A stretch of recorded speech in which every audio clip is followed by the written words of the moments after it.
Welcome to the Pantheon.Plus Rewind. Hey everybody, welcome to episode 17 of the Rewind. As always, we thank everyone who gives us a listen, whether it's on demand, on YouTube, live during a premiere, or just through one of our podcast download areas like iTunes or Spotify. So this week should be a really good one because we've got a lot of news from VR that sparked quite a bit of discussion. So first, as we have to say, Therek, how are you? And are you ready for a jam-packed show? I am doing really well. I'm on the first few days of my 2020 staycation because we can't go anywhere this year. So I'm well rested and I'm ready to jump in. Awesome. And I would love to talk more about staycations because I actually prefer a staycation over a vacation every day of the week. But so me too.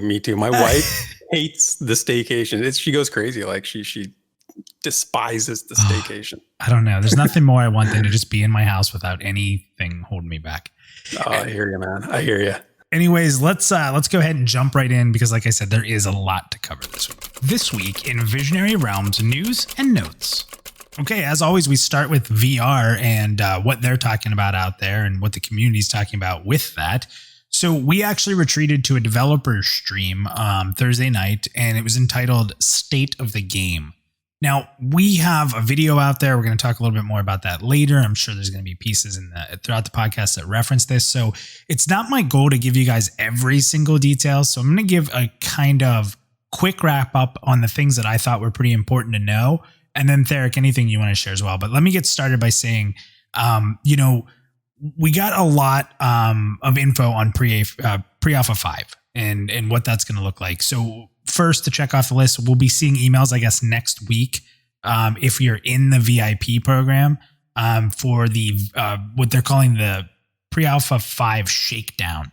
So we're told that this is going to be a very short couple-hour testing cycle to test some very specific items for the VR team with larger numbers, where they probably want people to kind of try to break it, which is interesting. That's always fun. But then after that, they said that the testers will get a chance at some more organic playtime, which is said to include all classes. And in kind of what they said about the shakedown is that you're going to be able to try the Dire Lord or Shaman if you're a tester. But in the larger, more organic playtime, they're going to have every single class in with all class abilities to give kind of a sense of like the full loop of gameplay. And they used the word progression, like feeling progression, even culminating with a raid fight. So really cool. I think that anyone who's a VIP is going to be really excited to check that out. And if you're not a VIP, there is still time if you wanted to upgrade. So pretty cool stuff there. Now we believe, or I guess I should say I believe, I don't want to speak for you, Therek, but sure, I believe. We sort of believe that the hinted boss fight they're talking about will be sleepless. Now, again, this is just me talking. But the reason is that in a past stream, he actually, Joppa was talking about the fight with Ko, and he said that PA5 testers would see this fight. So that's a pretty good reason why I think that's there. Yeah.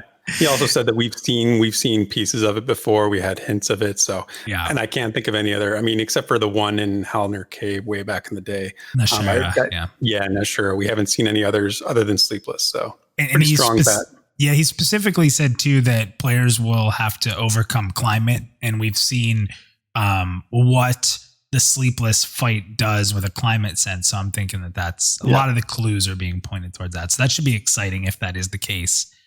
Very exciting. Yeah, and talking back to the classes, like they just, talking about how they finalized all the classes in what we talked about last night on Pantheon.Plus and what I believe to be a pretty short period of time, because they had to take all the class abilities and rewrite them in a new way. And I thought that was pretty cool. But they also said that now where they're at, they're finalizing the process of adding these abilities to NPCs, because it's been said in the past that the NPCs you come across are going to have player skills.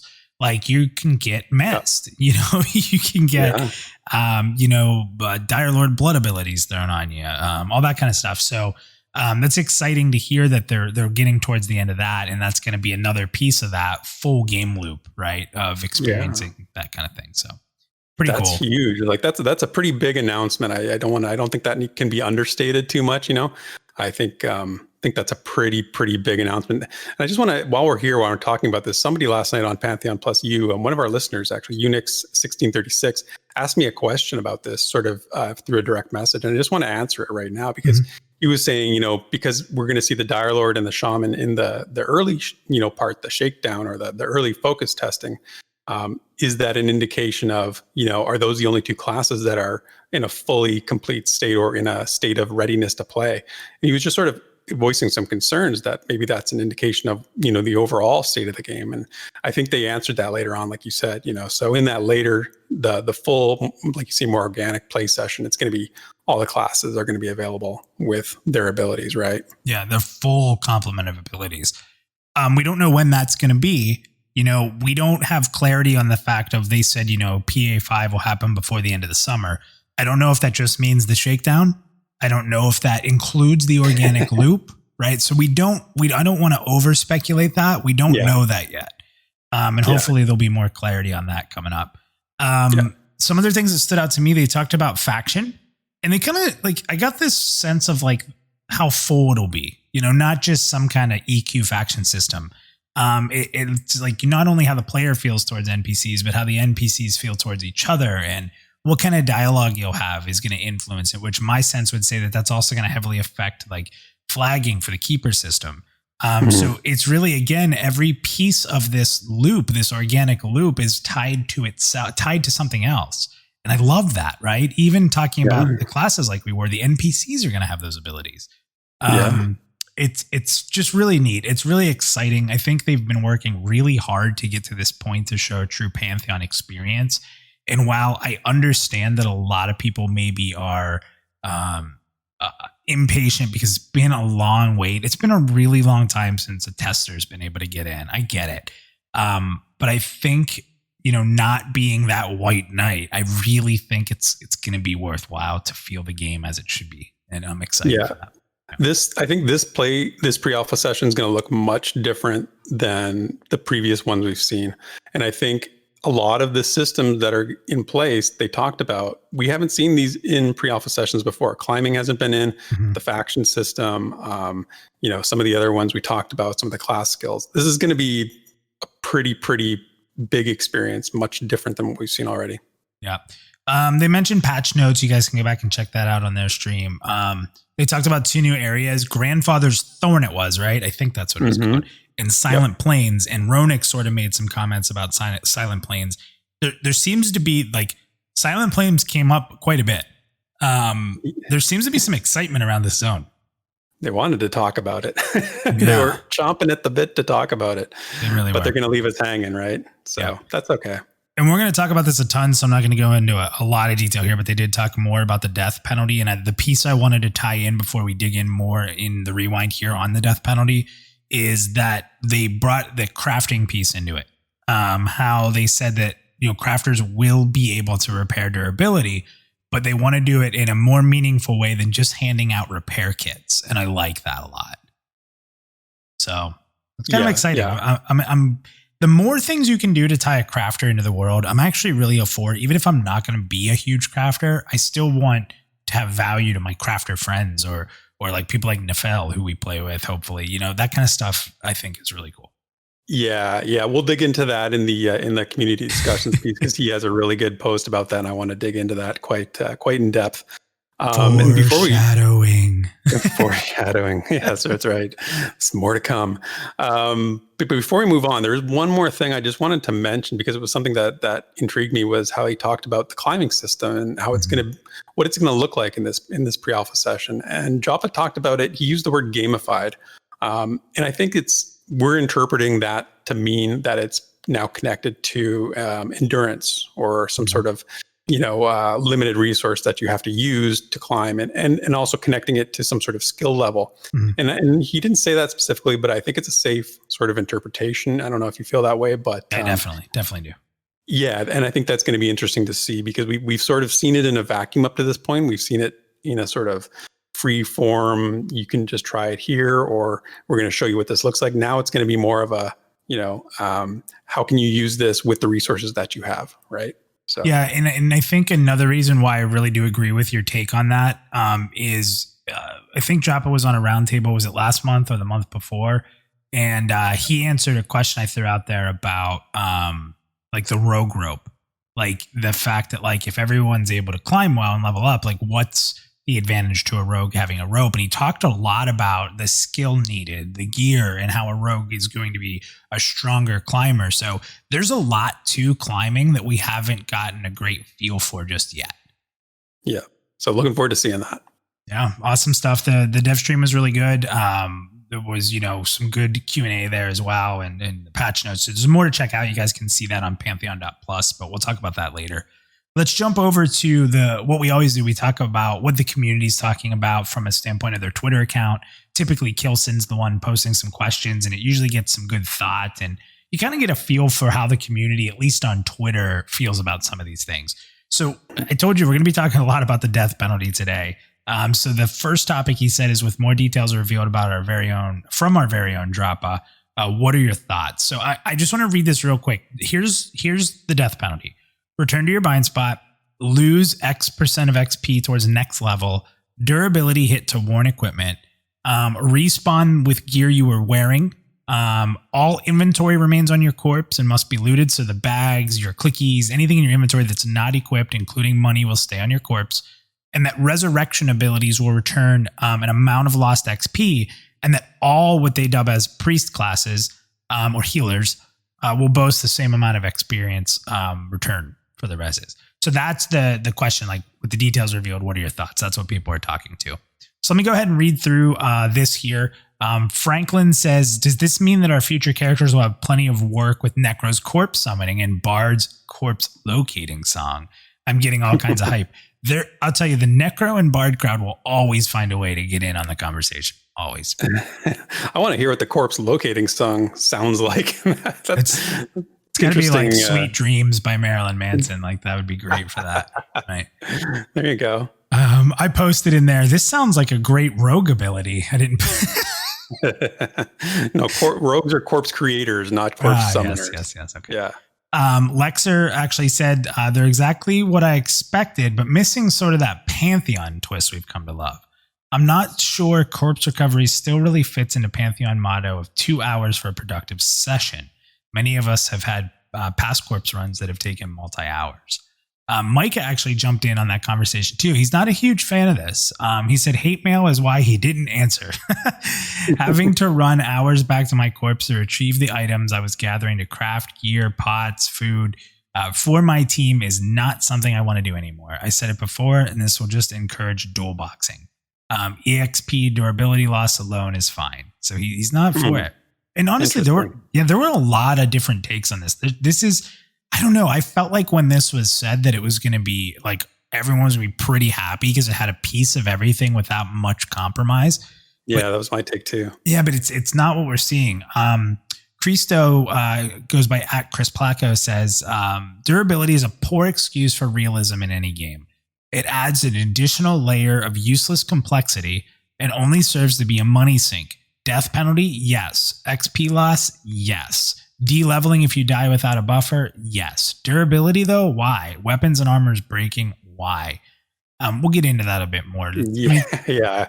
I got some things to say about that. It's a good take. But Basgrim actually responded to him and said, like you said, money sink.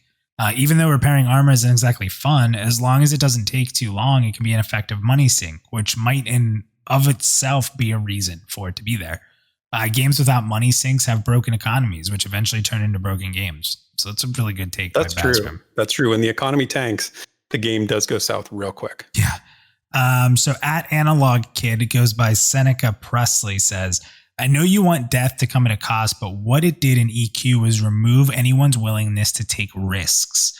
All anybody wanted to do was farm light blues, which is just hours of boredom. We only played it because there wasn't an alternative. Pretty interesting take. That is a very interesting take, and I'm going to talk about that a little later too. I told you guys, this is a lot of death today on the rewind. Loxalis said, I personally hate bothering others to help me retrieve my corpse. If I respond with my armor, I can at least have a better chance of retrieving it myself. The penalty is fine. I'm sure most will go back for their money and inventory, including bags. It's a good point. Scott says it's not 1999 and corpse runs add nothing to benefit the gameplay. This is a decision you will later regret, as it'll hamper long-term interest in player growth in Pantheon. Very harsh take there. Mm-hmm. I love this guy's name, Furious Pierre. He's got like some kind of and he's got some kind of like food like breakfast looks thing like as his pancakes. I think they're pancakes. Maybe. Return to your bind spot. Return to your bind spot. XP loss only. Time should be the most important commodity. Durability and leaving items on the corpse is far too much of a punishment unless there's a timed locked free way like a corpse summoner for casual players. As in 24 hours after death, a corpse summoner will summon for free. Wow, I hadn't read these beforehand. I'm surprised at some of the takes we're seeing. I had no idea there was such sort of pushback against it. Interesting. Yeah, and for anyone who ever listens to this show, like I don't try to just take like one side when I clip these. I try to anybody who has like a really well worded point, I try to put in here. So yeah, I mean, this is a good representation you're seeing here. Interesting. Yeah, Stone to the Bone says, I like all the decisions VR will make for me as is, and I will wait and see.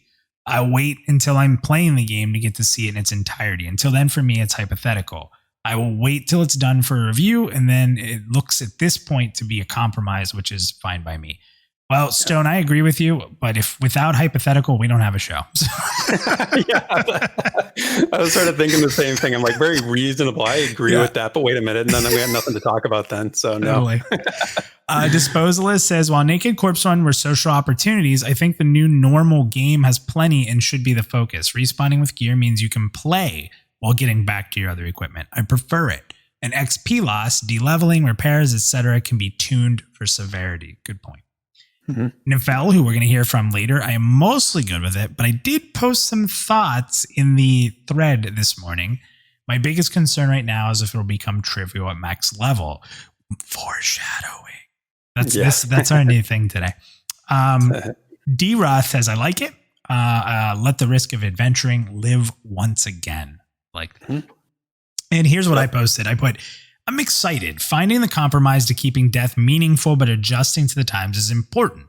This design ties into important aspects of what PantheonMMO is trying to achieve. Traffic at banks, clicky items will mean that it'll encourage corpse recovery as well. And then you add in gold sync XP loss. Thumbs up from me. So I know we're going to be talking about this a lot today, but do you want to hop in on this discussion quickly for a small piece? Yeah, I do. Because I sort of broke up my opinions about each piece into different sections. And so I'll just sort of my overall general opinion about the overall feel of this. And I'll give you a few details. But I think for the most part, like this is right in line with the vision that Pantheon's had since day one. I mean, I've been reading a lot of comments and plenty of people have actually dug up old quotes from Brad and from others who have said, Pantheon will retain some of the features that made death punishing and to be feared, but also evolving into a modern system. And, that's what this is. I think what Lexer said was really smart, about it does seem to be missing maybe that interesting twist, that unique twist that Pantheon has done with some other things. So we might see something like that down the road. But I think the bones here, I think the core of this is in line. And, I don't really think anybody should be that surprised, to be honest. Like if we use the example of respawning with your gear, I think that's the right choice. And if there's a twist, maybe that's it. And I've seen grumblings about, not having naked corpse runs. It's against the tenets, but really it's not, it's just not. It's just what we know from EQ, right? Yeah. Like EQ didn't have climates and glyphs. They didn't have climbing systems. The only thing you had to worry about when you got your corpse back was mobs, right? In Pantheon, you're going to need your gear to even be able to get back to the area where you died. Such a great point. If you're wearing acclimation gear, you can't even go to your corpse if it was a naked corpse run. That's incredible. That's an incredible take. Great bring up. Yeah. So, and I think the aspect of this I like is that it does remove the risk of losing important items you've looted, right? So you've been on a dungeon, you're in a dungeon with your group, hanging out, having a good time. You've looted, made some good rolls. You've gotten some good stuff. You got it in your inventory. You're not equipping it. Maybe they're just greed rolls. Mm-hmm. What if you're deep in the dungeon and you die? You want your corpse back. You are going to want it back. You don't want to lose that stuff. So there's still a ton of risk that comes with dying. And I saw somebody post this somewhere. The only caveat I'll say here about not having naked corpse runs is that it does take away the shame and embarrassment of seeing somebody running back to their corpse in their underwear.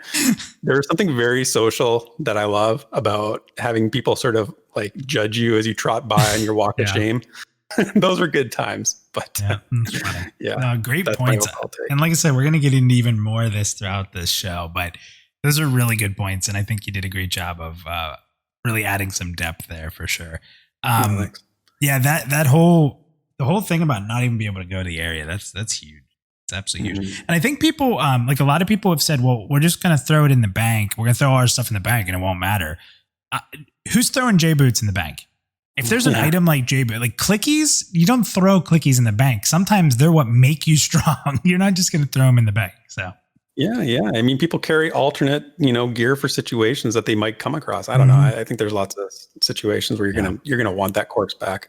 Yep. Okay, so let's get into a more fun, like a little more lighthearted of a topic here for the next one, and then we'll get back into it. But this one was: do you have a favorite weapon? And if so, does it have a name? I love this thread. This is a good one. It's a fun one to read, and people were posting pictures. We can't visually show you that here with this podcast, but Grim Hopeful said there was a lot of nifty and cool looking rogue weapons in EQ1, but I'm going to have to go with the phenomenal one that required extensive work, so it made the reward so much more filling, and it is Ragebringer. So he showed a picture of the stat window. It's a good one. Yeah, Meldor said Green Mist. That's one of his favorites. Nice. Jim said the Monk Epic Celestial Fists with the swirly yin-yang symbol was awesome. But I'm hoping for a new Tranquil Staff of 1,000 Blows stun effect and dual-wielding fighting patterns. Dude, fighting patterns were one of the reasons I made a monk. They were so fast. They were so fast. Oh, it was crazy. They're cool looking, man. Those dual fighting sticks. Those are awesome. Yeah. Tristan / Tayanu says the Makai Fists for monks in Final Fantasy XIV. The Kenji reads Noboru, which means to rise up, to elevate. Like that, going in depth there. Zorlof says the Nature Walker's Scimitar. Man, I had forgotten about Nature Walker's Scimitar until I saw this picture. Oh man, every druid had the Nature Walker's Scimitar. It was prolific in EverQuest. Yeah, it had the leaf effect. Is that what it had? Yeah. Oh, that's awesome. Yeah, cool. Zerg Jerk's great. If anybody knows him, he's a joker. He's a great guy, great community person. He is so into spears. He is doing everything in his life. Joppa, if you ever listen to these, make a spear weapon for poor Zerg Jerk. It could be a pole arm. I think we've seen pole arms as a weapon type. So let's get Zerg Jerk a spear. He needs it. I loved this. Sinful by Nature goes, Thunder Fury, Blessed Blade of the Windseeker. I don't know if you know this. Do you know that, Therek? No, do you know what? So this was familiar, it was the first epic like weapon in WoW. But what happened is like as it like people could get it easier in the future, somebody would like it was always like the cool thing to do to link it in general chat, like because it was orange, right? And then as soon as someone linked it, anyone else who had it would respond as they did in Twitter here. Did somebody say, and then they would link it again. So you'd see the orange link again, right? And it would just fill the chat. Like anybody who had it, did somebody say Thunder Fury, Blessed Blade of the Windseeker? And then that was the next 5 minutes. It was great. You know what? I just had a moment of enlightenment. I realize now, whenever somebody says, in our Pantheon shows, whenever somebody says Bard, and somebody always replies with, did somebody say Bard? That's what must be where that joke is coming from. I never really got it. I just thought it was a thing, but I guess that's where it's coming from. Maybe. I don't know. It was great. It's great. Ashley says, yes. And the name is, and I'm going to butcher this, Lilikor. Okay. Not only does this amazing two-hander have a decent stats and give immunity and confusion and charm, it is wildly hilarious. So this is a sword from Baldur's Gate 2, and it is a talking sword. Dude, this is the best. This is my favorite response. I love this sword so much. I played Baldur's Gate 2 a ton. It is absolutely hilarious, this sword, because the things it says, like it's taunting you, it makes fun of you, it makes jokes, it sort of like it gets antsy and like wants to do something. It's like, come on, let's kill something right now. And it talks to you just randomly throughout the game. And they did this in homage to this weapon in Pillars of Eternity to, I can't remember if it's the second one or the first one. I think it's the second one. But there's a weapon in there that does the same thing, that talks to you throughout the game, just randomly, like the oddest times when you're not expecting it. It's really funny. That's awesome. A couple more here. So the Sword of 1,000 Truths, that's the weapon that was given in the South Park episode of Make Love, Not Warcraft. I don't know if you've ever seen that. Yeah. Right. It was the only one that could take down the guy that was killing everybody. And then the last one here, and that was from Stone to the Bone. The last one here is John Halfdragon. He says his favorite is Dawn, the famous ancestral greatsword of House Dane in A Song of Fire and Ice, or Ice and Fire, sorry, whose wielder is given the title Sword of the Morning. That's a great answer. That is a super cool sword too from the Game of Thrones series. When I responded to this for mine, Therek, I didn't put any words. I didn't put any. I just put a picture of Frostmourne, and that's it. All day, every day. I'm actually mad at myself that I don't have that sword. As soon as this was done, I went and I started pricing the replica with the big wall hanger. It's like, I think it's like 47 inches long, full steel. There's a wall mount for it. It's beautiful, and I think it's like $200. You got to get that. Yeah, I'm going to get it. There's a lot of weapons that stood out to me in my MMORPG days, but like I didn't even have this one in the game. Like the villain had it, and it was incredible, and there was so much story around it. So for me, Frostmourne all day, every day. Yeah. So how about you? Yeah. No, for me, it was, so when I was a kid, I was huge into the Dragonlance novels. So I'm just going to say the Dragonlance because it was actually a weapon. Like it was a big part. It was sort of the central, the MacGuffin that they were after to try and, sort of throughout the novels. And they named a whole series after it. So it's got to be good, right? But basically in the world, in the world of Kryn, like there are these magical weapons powerful enough to kill a dragon. And they've been sort of lost in time, and the sort of protagonists make their journey through the world to try and get the tools they need to reforge the dragon lances, and they do, and it ends up being like the weapon that takes down the great evil. So just a signature sort of great part from my childhood reading. Yeah.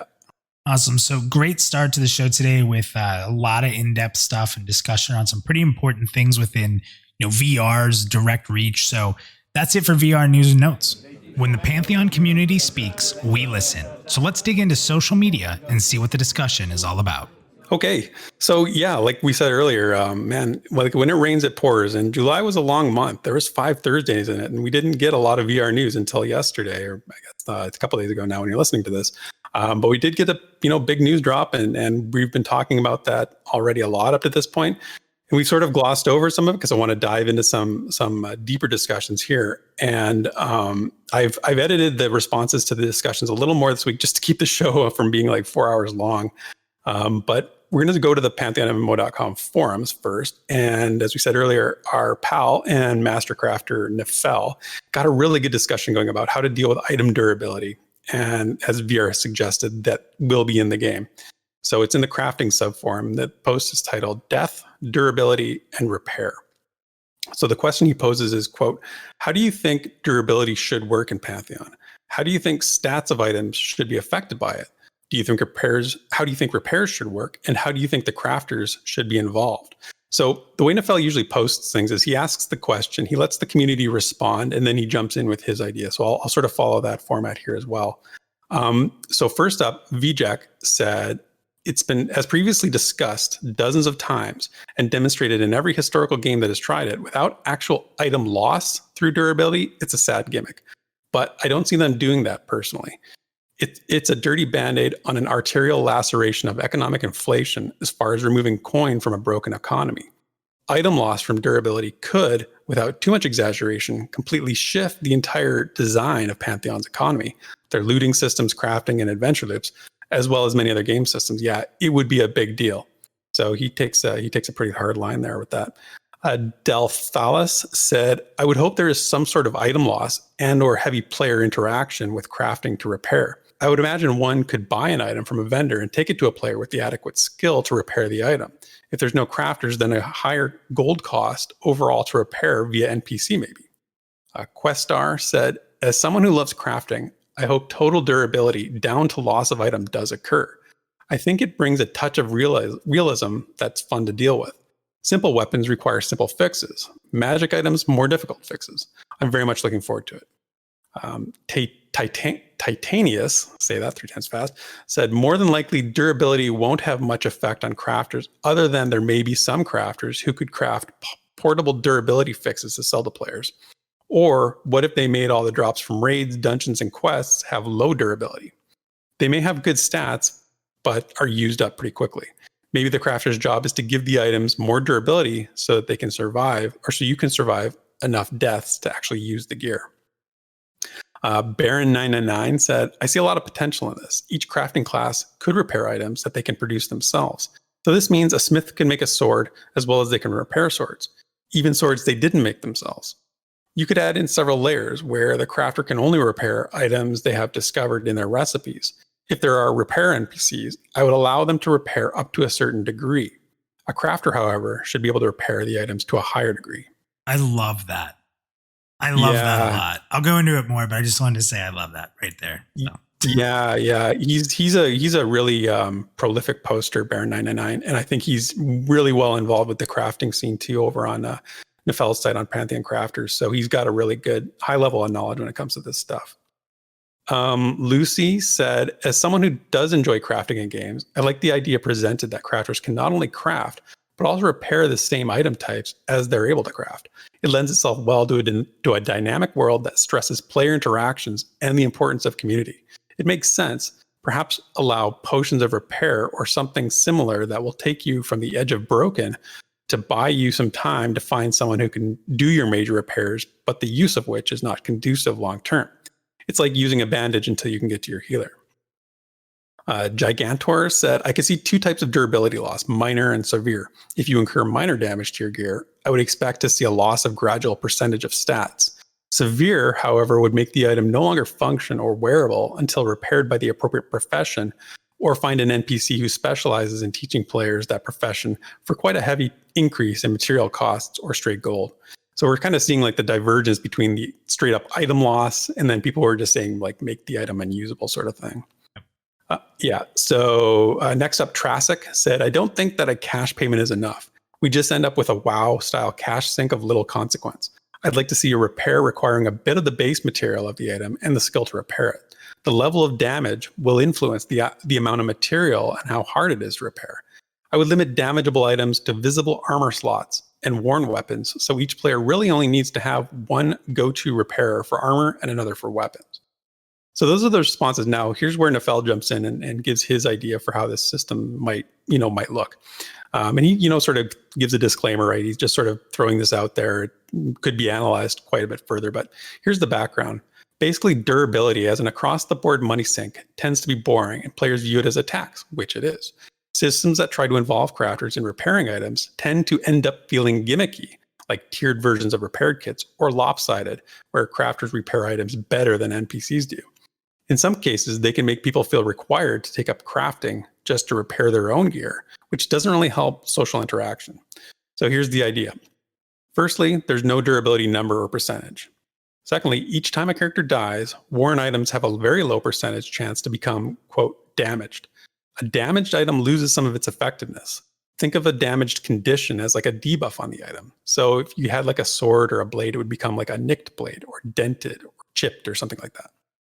He says damaged conditions can be removed in only one of 2 ways. So 1, visit an NPC repair person and pay them a sum of money. How much money depends on the power level of the item and the damage condition that's applied to it. And secondly, have a player crafter repair the item. To repair the item, crafters need the appropriate repair material, which is consumed during the repair. Repair materials needed depend on the power level of the item and the damage condition. He gives a quick little example here. So say like level 12, Brian gets clobbered by some orcs and his heavy bronze shield is damaged, gaining the dented condition. Brian can visit the repair NPC and pay 30 silver to have it repaired, which is, pretty expensive at level 12. Or his guildmate, Jessica, who's a blacksmith, can be paid to fix it. But in order to fix it, she'll need a bronze plate and as a repair material. So Nefel just sort of summarizes by saying, I think this is better than the traditional durability system because instead of being generic repair kits, player crafters need specific materials in order to fix the items. And since the different conditions are specific to the item types, thus crafting professions, players still have to rely on others from time to time, even if they are crafters themselves. SACT also forms it also as a form of content generation. Getting a bar of like Phantom Steel, for example, might be an adventure in and of itself. Players can bypass the social requirement of the crafting content of obtaining the repair materials by participating in the money sink, but they can get very expensive at higher levels. There are some potential downsides, of course, to doing it this way, one of which is that someone could get unlucky and have a critical piece of gear damaged in a way that severely hinders them until they get it fixed. So he summarized saying, but I feel like we're going to have durability and actually have it matter, not just be a tax that everyone pays. That's okay. So really cool idea. And I think I like that direction. And it's a good one. The piece about durability basically in the news, just overall, did catch me a little off guard. And so, like, if I'm being honest, I'm not a fan of durability. In the best case scenario, I found durability to be an annoyance. And in the worst case scenario, to be an utter frustration. If you think about if you played the Witcher games, it's inconvenient. Your stuff gets, worn and you need to repair it. But in a game like Breath of the Wild, which we've seen is like some inspiration going on there, item durability is brutal. Your weapons break constantly, and I know why they do it. I just find it super frustrating. And I know those aren't MMOs as well, but those are the ones that come to my mind. And the common sentiment, and it's correct, that this is being done as a gold sink. But I really think you can do that in a lot of other ways. Keeping great items really rare to maintain their high value, making, necessary player skills such as rezzing and porting need costly materials. So people have to charge people to provide that kind of service, or even like banking fees. Like those are all other ways, just, thinking of other ways of a gold sink to keep the economy under control. And unless you make NPCs charge a huge amount for item repair, I really don't think you're taking that much coin out of the world anyway. But like the rest of, I don't know how they plan to do this. So, if I had my say, it would be find another way. But then again, I also try to keep an open mind. It's just one of those realism features we've sort of talked about that sort of irks me a little bit. But Minus, I think you have a real differing opinion on this, and I'd love to hear your take on it. Yeah, I do. And for the first time, I'm actually going to diagnose a little bit of what you just said, and maybe challenge you a bit. So I don't think we've done that much on a rewind. So a couple things. First, I do need to go back up to, I think his name's Trask. Does that sound right? Yeah, Trask. Listen, everything that happened in WoW isn't a bad thing. If are we really going to build an MMO and not take anything from the most successful one? That would just be silly. Okay, but anyway, back to the point here. So you phrased it very well. I think you said something along the lines of durability is at best an annoyance. And then like frustrating, right? Yeah. Okay. Is dying a good thing? Or is it something that should annoy you and you should be frustrated about, right? So that's kind of one of my things. There's a lot of people saying that, and I get where you're coming from. I'm not trying to make it. I'm not trying to like belittle it at all. But what I'm saying is that when we die, punishment is not supposed to feel good. And if it is annoying, that is one more piece of not wanting to die. And it might be small, and I totally get that. Now, as far as the whole the gold sink thing and thinking of other ways, just to kind of talk about some of the stuff you mentioned there. Like you said, keeping items rare to maintain their value, or rezzing and porting costs, stuff like that. That's not a gold sink. Those are gold trading. For something to be a gold sink, it has to leave the game. So the only way you can make gold sink is to give it to NPCs, or something along those lines, be destroyed. So those things are good, and those are important. And I would argue that for a great item to have a high value, that is like fun and fair, you have to remove tons of money from the economy. We kind of talked about this on Pantheon.Plus. It's like, do you want the most expensive item to cost 100 platinum, or do you want it to cost 1 million platinum? Right. What feels better? And I get what you're saying. Like there does need to be other ways. The one you brought up was bank fees, or like you actually said that you don't like that it felt like a tax, but taxes are another good way to actually remove money out, like taxes on auction houses and taxes on bank, or if we have housing eventually, taxes there. So like taxes are good. And you said you're not sure like how much money it takes out. And I won't know either. I'm not sure, but I know that it punished me in WoW. You know, we would spend 3 straight hours wiping on a singular fight, and I had to have somebody put down a repair bot, which was just, you know, it was just an NPC vendor. And that repair bot, every single person in the raid would have to use probably at least once an hour. And with higher end gear, you know, it was very expensive. Like I would lose thousands of gold individually. And some people may say, well, that's not a ton because people have millions. Well, for me, it was a ton. Just because a lot of people have a lot of money doesn't mean everybody does. Yeah. So my take on it is that, I mean, I really like it. I don't actually look at it as a realism feature as much, I don't think, or like an immersion thing. I just think it's smart. Can there be other ways to gold sink? Sure. But why not stack those up? I mean, if we're playing 5 years from now and 100 platinum is a big deal, that's awesome. Like that feels so good. So I want that. I want that too. You know, I want the economy to stay under control, and I want value to be kept through the items. Yeah, no, those are good points. And, you know, I like I said, I keep an open mind about it. I'm thinking about it from I think the point you made about dying should suck. It definitely should suck, you know, and I'm all for that. I just feel like this might be something that, just that one step too far, maybe. But is it because you're playing a ranger? I'm going to be dying a lot, man. Like, dude, you're going to be broke and I'm dying a lot. That's a terrible combination. We're setting ourselves up for a real bad time here. That's true. I will. So. The last thing I'll say about this, there's a lot of great points brought up here. I don't think gear should ever break. I think that's scary, right? That's real problem. So here's the deal with gear breaking. If you build your entire game around gear breaking, it's fine. It's still annoying. It's way more annoying than durability loss. But you have to build the whole game around it, because if items can break, they need to drop more often. So breaking items isn't a let's have that happen type of thing. That is a build the entire game around it thing. That's you can't just add that. So I'm totally against items completely breaking. You know, I think WoW did it right. The difference is that Pantheon's going to control item drops. There's going to be resellable items. Even though WoW did it a certain way, it doesn't have to play out like WoW's did. And what it was is once your durability on your gear hit 0, you couldn't use it until it got fixed.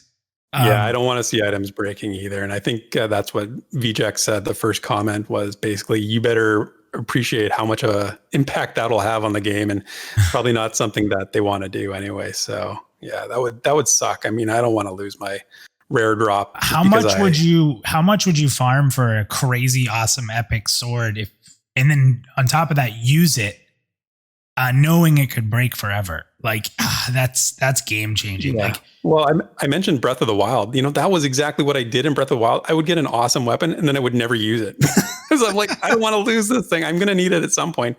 We're all sort of like hoarders when it comes to loot a lot of times. We know like we're going to come up with a situation where like, oh, I really wish I had that right now, or I'm glad I still have this. So I would store these weapons forever. We know Joppa loves that game. So Joppa, if you ever listen to these, I'm curious how you hold on to items in Breath of the Wild. Are you like Therek? If it's going to break, you don't use it until that special moment? Or you get it down to like where it's flashing when you know it's about to break and then you never use it. I don't know, but interesting. Yeah. Okay. So that's a great discussion. I'm glad that we had that counterpoint sort of situation. So we'll break it up a little bit here with our introductions. We only had the one introduction this week, and it's from somebody who we know really well, and we talked about already, and that's Zerg Jerks. So he was motivated by our segment every week on the Rewind here to go and introduce himself on the forums, and that's what he did. So let's learn a little bit about our pal Zerg Jerks. So he says, forgot to do this when I pledged, but here it goes. Hello, fellow travelers of this version of the multiverse. Longtime gamer here. Had my first computer, a Commodore 64, back in 1990, and been gaming ever since. First MMO I played was Dark Age of Camelot. I started in 2001. I played that for 15 years nearly. During that, I tried EQ 1 and 2, Rift, City of Heroes, Warhammer, Guild Wars 1 and 2, and at least 20 more. So like Zergjerk's got a lot of experience with MMOs. And his previous names in other games, he says, so if you come across Dumber Hulk, Zergjerk obviously, Shadow Jerk, or Zerg V-Jerk, that was me. Solo PvPer mainly with odd specs, but now I tend to like PvE more and co-op games. I'm really hoping for a good social guild that I can join and even sing karaoke over Discord on Friday night, or recite poems about how bad gnomes are. He's really taken on a hate for gnomes lately. I'm curious as to where this came from, but I'll have to ask him about that. I don't know. I don't think anybody should take on, hate against one race that seriously. Yeah, that sounds so familiar. Very curious. Anyway, he says, at the moment, I've pledged to 5 different MMOs, but Pantheon seems to be the first that's forum community is a non-toxic one. So cheers to that. I hang out at Pantheon.Plus on Pantheon's Discord when I'm not working. And if I have time, I'm up for some tabletop simulator games, Deep Rock Galactic via Steam, or just chatting about some random topic while waiting for Pantheon. So awesome intro, Zergjerk. Really appreciate it. And really appreciate you every week coming out and being a part of our community. It's in the show. So great stuff, dude. And we will go from there over to Reddit. So with Reddit this week, I'm going to highlight some comments that go against the prevailing mentality about experience loss upon death being a good thing. So I don't think it's a stretch to say that actually the vast majority of people who are following Pantheon knew this would be the case. They want it, but there's also folks who don't. And I always try to, see an issue from all sides and make sure I have a thorough understanding. So I don't just discount or disregard these kinds of comments, and I like to bring them to the surface as well. So we'll start off with the first one. Taladel said, the only thing I don't like is the XP loss. It's weird. It's a weird additional punishment for people leveling, but has no effect on max level players. By default, this will encourage people rushing to max level to minimize the effects of being killed. It'll also discourage grouping with people that are lower level or you don't know. I expect this to mean when dungeons have level ranges, you'll see most people only taking at the higher end of the range unless they are a support class, due to the risk of an inexperienced person playing through something and costing you experience, which I find very disappointing. For a game that was supposed to be about teamwork, this feels counterproductive. Situation Soap replied saying, you'll be downvoted for that opinion because it's not popular in the sub, but you're right, having XP penalties on death is going to create perverse incentives within the player base. One of the things that having a particularly punishing death penalty does is cause players to be significantly less adventurous because the cost for dying is punitive. Lots of people will aggressively try to avoid dying, which means locking into the safest, most efficient way of doing things very early on. Finina said, extreme death penalties aren't fun. No matter how much someone's nostalgia-riddled brain wants to twist it into the only reason death was impactful, So I do have a nostalgia-riddled brain. I'll admit to that a little bit. It's kind of funny, like when you read, you can tell, like when you read certain comments, like what social media platform it's on, and and I'm not knocking on anybody, but the first comment from Situational Soap, there's Situation Soap says, "You'll be downvoted for this." Like, you have to set this precedence before you say your opinion on Reddit. This one's someone's nostalgia-riddled brain. Again, no knock on these people because this is just how Reddit is, and they're providing great stuff here. But I think it's funny. Yeah, I think it's funny too. I agree with you. It's a sort of a symptom of the climate that it occurs in, right? Yeah. So, and then lastly, Zero Dan said, losing X% of XP will discourage trying out some stuff. In my opinion, everyone will just play it safe. So no more Leroy Jenkins idiotic risks. Idiotic or not, it's fun. That's what the focus should lie on. A lot of fun stems from just being curious whether you can climb that mountain, what's in that cave, etc. If you have a fear to lose hours of progress, people will just not do it, or only do it just when they dinged and not have much to lose. So like I said, I respect differing opinions always.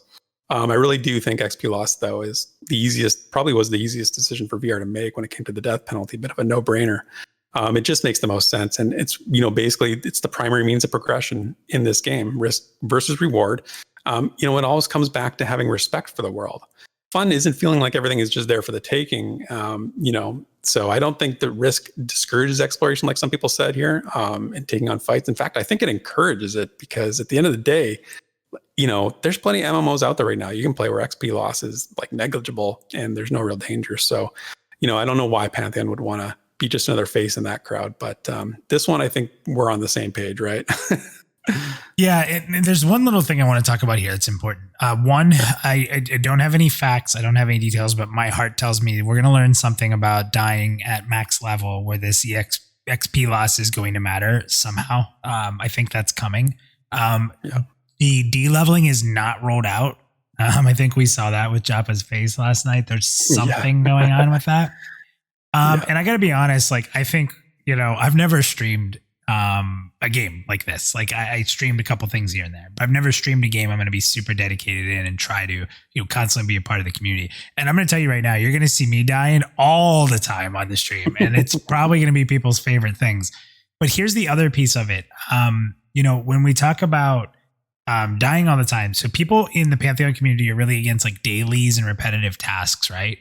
Yep. How do you make up for it? Don't ever end leveling. Right? There you go. Right. So there's a reason to keep getting experience. That's a huge way to keep people playing. When you lose experience, you're going to play more. Like going from level 1 to 50 in WoW is an X amount of experience. That's a predefined, pretty much that's what's going to happen. Doing it in Pantheon is different for everyone. However many times you die is going to change how much experience you need to be max level and stay there. And that's an interesting concept that I think XP loss plays very well into helping with that carrot we talk about sometimes, like the carrot in front of you and making you play. And I think that's where that's going to come in as a very important piece. Yeah, I totally agree. And I think we have a real misconception about how dying affects your psychologically. Like, when your character dies, I don't get frustrated and want to quit. I want to go back and, get over that hump. Like, I want to go back and overcome that challenge. I'm more motivated. Sometimes, like we've talked about For the King before, and it's sort of like a roguelike. I get really far into a campaign and then my campaign ends, I die. You'd think I'd be like, oh, damn, I'm walking away. No, I'm starting a new game right away. I'm like, screw that. I'm like, that's not how this is going to go. So I think that maybe we just haven't seen this kind of a game in a long time to remember how that feels. So good one. Instead of Facebook this week, I'm going to highlight, there's a couple more fan fiction pieces that I want to put the spotlight on again. So our buddy Ben and I, back with his latest fan fiction tale, it went up this week, and it's called Amensol's Shadow in the Shadow of the Sun, the 11th tale of the unseen pillar of the House of Amensol. So I know these titles keep getting longer and longer, and he keeps writing more and more. I've actually had to go back and sort of try and figure out where each of them fits in the timeline of his story, but they're really good. And if you're following it, this one we learn a little bit more about Cole, who's a member of the royal lineage in Thronefast, and we've seen him as a child in some of Ben and I's previous stories. This one, there's a really cool piece that gives a really different perception on a well-known figure from the official lore, and I'm not going to spoil it because I want you guys to go read it, but definitely go get a read when you get a chance. It's not super long. It's not going to take a bunch of your time. So. And the other lore piece that I want to highlight here is from our buddy J.S. Bucheri, formerly known as Booch. And he's got a partnership going with professional voice actor Chris Kane and also lore master himself. If you haven't seen the previous ones, these are where Chris is doing a dramatic reading of Booch's writing. And the video that they put out on YouTube this week is called A Rogue at Midnight. And so it's awesome because there's ambient sound effects, there's imagery to go along with the story. And not only is Booch an amazing writer, he's also an incredible artist who actually draws the artwork for his pieces.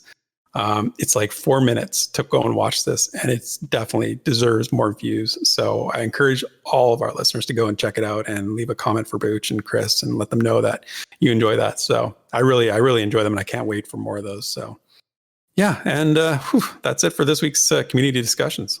Let's talk content creator updates and new additions to Pantheon.Plus. We told you guys this was going to be a pretty packed episode, but I'll try to get through the Pantheon.Plus website side of it and the content creators a little quicker. So the death penalty was a huge topic. It is on this show. It was across all of them. You had one from Nathan, and one from us at Pantheon.Plus. So here's the quickest way I'm going to sum it up. Ours, which was, by the way, our fastest growing video ever. I thank you guys so much for that. I swear to God, I stay humble. I'm not just trying to like put a fake face on. Like, you guys, it's incredible how you guys make us feel, and we thank you for that. But I'm just going to jump in. I'm going to jump in here and say your commitment to making that video is very impressive. That was like a late night. The bat signal went up, and next thing I knew, you had a video out within an hour of that news coming out. You're an amazing. I don't know how you do it, man. I was incredible. Laying in bed at my girlfriend's house. She was just about to pass out. I was on my phone just checking what's happening. That came up. I looked at her. I said, "I need to go." She's like, "Okay," and I ran home and made the video. The city needs me. I must leave. But ours, we give the bullet points out and we give opinions. That's what we do at Pantheon.Plus. We're kind of that. Again, I always say the best way to explain it is sitting at a bar with your friend, having a drink, chatting. That's kind of the way we try to make content. Basgrim's video, he said it straight up. It's just the facts. So if you want to see just facts of what came out, maybe layered with some of the past information that ties into it, that's going to be the video for you. And then Nathan actually focuses a bit more on Corpse Run, and talks about like his thoughts on it in the past and why he likes corpse runs and that kind of thing. So three different ways to look at it. It's what I love about our community. We all kind of present it in a different way to keep it fresh. Or if you hate me, you can listen to somebody else and find someone you like. And I think that's really super important. And that's why we're so excited to be like part of a community that does this together. We referenced it a few times, but we had our developer stream recap last night. So that's episode 41. 41 episodes we've had of Pantheon Plus U. And we kind of dissected that. But the cool part of it was we had a rocking green room and a lot of great conversation. So even if you're sick of hearing from us, skip towards the end and you can see that on there as well. Basgrim also did a Baz Flash to sum that up in his minute, 60 seconds, which is common as well. So you can find all that on Pantheon.Plus, as well as the Rogue story that Chris read from Booch. So that's on there as well on the bottom.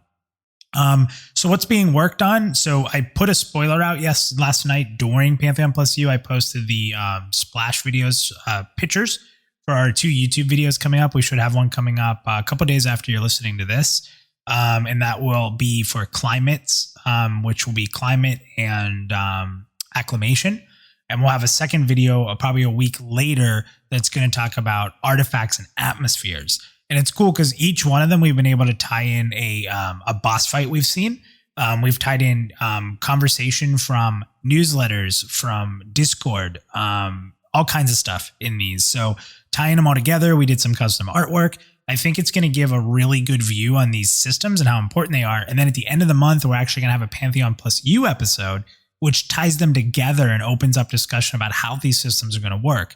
And what's really cool is in between all that, Therek, you're actually going to be hooking up the community with like a lore video based on these environments, right? So yeah. So I'm going to go through and like look at the world and look at all the places where the climates and acclimation might be a real factor and like why it's like that there. So it's going to be a great August sort of theme month. I'm looking forward to it a lot. Yeah, something a little different. It's not something we'll do all the time, but like it came to be in a really cool way. So we're excited for it. From other news for us, so Defend the Night and I have been talking quite a bit. And we have some really exciting stuff that's going to be coming up for coverage of Defend the Night for stuff people may have not seen yet. So stay tuned. I really can't say too much of it right now because it's kind of secret stuff. But keep an eye out if you want to get some updates on Defend the Night, what they've been working on. We're going to have a couple shows coming up in the near future here that might be pretty neat and get your interest. And then Valere, which we haven't talked about recently because they kind of quiet this last month, but they just opened up a pre-alpha test around housing. I haven't even gotten to get into it yet because I was working all day. But I know while I'm at work, Therek sending me pictures of his house that he's designing. So for anyone who tries it or gets into pre-alpha this weekend to see it, it's very, very early. They were very, this is the first time housing's ever been seen or tested. But Therek, in this early state, did you have fun with it? I mean, what was it like? Yeah, it was okay. It was pretty basic, but it worked. It was a sort of a, pieces you put together and you sort of build your house and you can kind of design it a little bit. And it was just testing out the sort of the systems, the mechanics. Like I said, not a ton of depth to it, but certainly promising. And I spent about 20 minutes just building my little house in the prairie there, and took a couple pictures, sent them to you. And I think the servers are up right now for another 12 hours or so. I could be wrong, but at the time we record this anyway. I'm looking forward to continuing to see what they're doing over there at Quasar Studios. Yeah, that game's really early in development, guys. So, like, when you see it, know that. But it's been fun. We've had a lot of fun with it. So, and that's it for Pantheon.Plus and all the new additions from the month. Month. What am I saying? From the week. And now it's time for bold Pantheon takes. Okay, so the final news about the death mechanics in Pantheon is where I'm going to go with my bold take this week, because it's the one aspect we haven't really talked about too much yet. And to be fair, it's more of a bold question, but whatever, deal with it. I'm curious about why. So my bold question is, I'm curious as to why all the rezzing classes, or the healer classes, priest classes, whatever they want to call it, were made to give the same amount of experience back upon resurrection. So now I don't have a huge problem with it, but it feels like it's a little against the grain for the class identity philosophy of Pantheon. Now, basically what it's saying to me, in my take, and could be always, I'm not the be all end all for anything. So my take on it is that what it's saying is the ability to resurrect is much more important than other skills. So it's getting like a special exemption. Now, I can agree with this to some extent, because rezzing is very important, and death and dying, as we've talked about. But then again, it's a slippery slope, if you start to extend that to other skills that are shared across multiple classes. What about, porting for wizards and druids, or the ability to taunt for the tank classes, or even stealth for like scouting classes? Whoa. I know this is bold take time, but only one class can stealth. You can continue. Well, there's invisibility, and maybe my pet ferret can scout, but not invisibly. Are you saying your pet Therek? Therek's ferret. That's what it's going to be called. Therek ferret. I can't even say that. Is going to be equivalent to me in style. Get out of here. Continue. Yeah, that's exactly what I'm saying. Yeah. Yeah. So anyway, basically these are signature class skills. Like, that's exactly why I think you're raising your hand there, because these are class skills, they're signature skills, and they play a pivotal role in the group, right? So should warriors, dire lords, and paladins be able to draw aggro equally? Should wizards and druids be able to port equally distanced from like major cities or bind locations? Class identity, it really is a defining feature of Pantheon, and they need to be very mindful with this. And I'm sure they are. I think maybe you can maintain an imbalanced res return, like res experience return. Clerics get the best because shamans have better buffs and druids have better offensive skills, and just in terms of the healer class type things.